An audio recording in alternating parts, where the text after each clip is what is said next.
I watched the first episode of Beast Games, MrBeast's new reality TV show where he's giving away $5 million.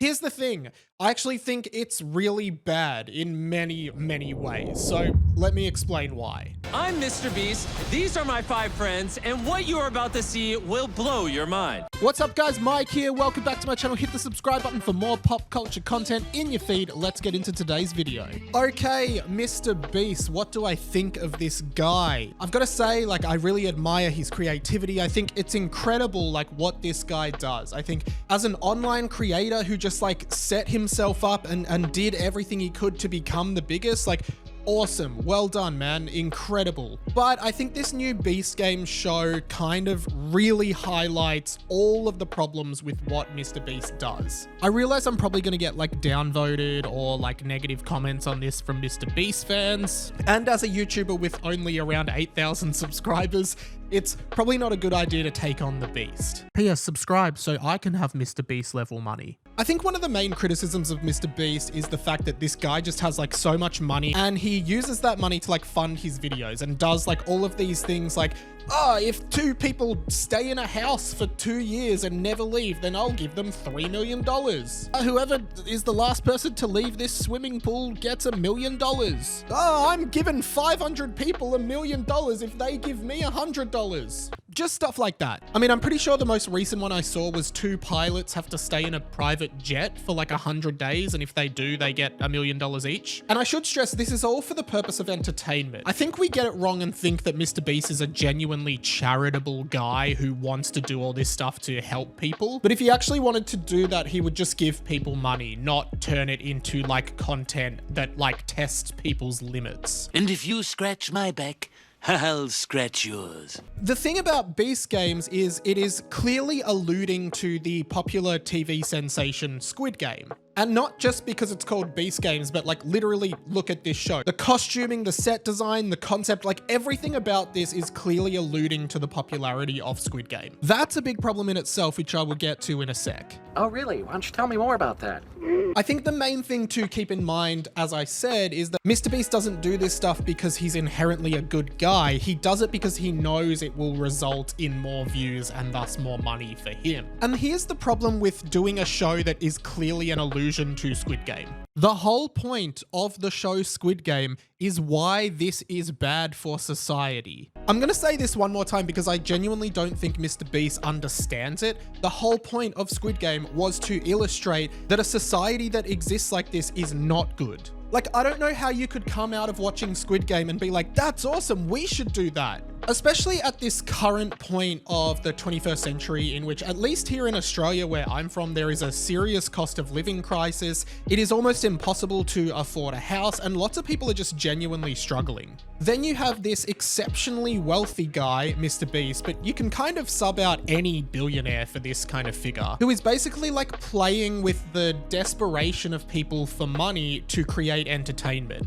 And maybe you can say that this is sort of like all reality shows, all game shows, but it kind of hits different because of this comparison to Squid Game that MrBeast is evidently making. Squid Game is explicitly anti-capitalist. It is all about exposing the ways in which the wealthy use money to control people. Since the beginning of time, man has yearned to destroy the sun.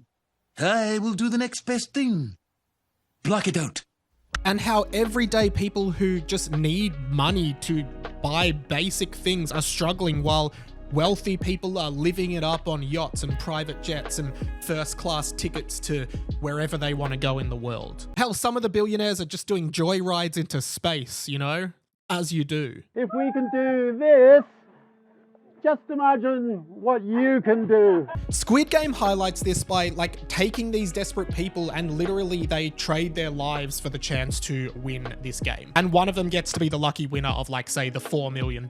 And the Squid Game tournament itself is watched as a spectator sport for these rich American billionaires who are the real masters behind it. It's sick. It's honestly sickening. So then MrBeast has seen this and done pretty much the same thing without the unaliving. But I will say that when the players are eliminated, at least in the first episode, they drop into nothingness through a trap door. You triggered my trap card! And I'm going to be honest, that seems pretty symbolic, like a pretty apt metaphor for what is happening in society to poor, desperate people. They are just like forgotten about and plummet down into nothingness until they eventually, I guess, probably just die. Well, for once, the rich white man is in control. Squid Game really highlights power imbalance, wealth imbalance, all of these factors in our day-to-day lives that are huge problems for everyday people, but not for rich people. And MrBeast acts as though he's doing everybody a favor by giving them the chance to win this money and showing them all literally talking about how they want to do it for their kids, or they grew up homeless and they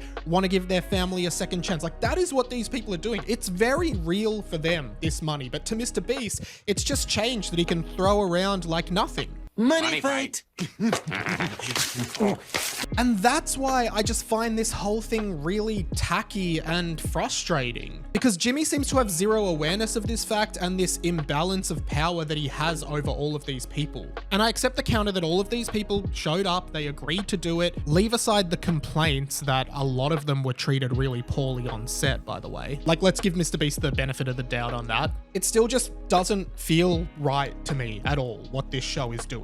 Like, I genuinely think this show is well produced. It's a good show. Like, that's kind of the problem though. There's a complete ignorance here of the reality of what's going on. These people who are coming in as contestants are genuinely desperate for money. Like, there is a problem here. Using the need for average people or poor people or just day-to-day people to have financial freedom, which is something that some of us will never have. Some of us will work our whole lives to maybe achieve in retirement. Some of us will risk investing in the stock market. Some people will become addicted to gambling. You know, all of these things, using that need for entertainment and for sport, to me doesn't sit right. And that's literally what Squid Game was trying to illustrate. Then MrBeast decides, I'm gonna do my own version with zero irony at all. And that's not cool. Whew, thank you so much for watching this one, guys. Hey, if you like this video, there's plenty more where that came from, all on my channel. Hit the subscribe button for more pop culture content. And I would love to know down in the comments, help me out in the algorithm. What do you think of this? Like, I'm happy to debate this. Like, I'm not set in stone about my perspective. This is kind of just my instant reaction. So comment below your thoughts on Beast Game, Squid Game, and capitalism in general, I guess. But if you just want to help me out in the algorithm but have nothing to say, just comment Beast Games down in the comments so that I know you're here. Thank you so much for watching, guys. You can also check out my blog. I write about like stuff like this, pop culture, the world, social issues, anxiety, being a millennial. So I have a bunch of posts up there and I post every Sunday, but otherwise just stay tuned to this channel for more of my content. My name's Radio Mike. This has been The Inside of My Mind, and I will catch you later.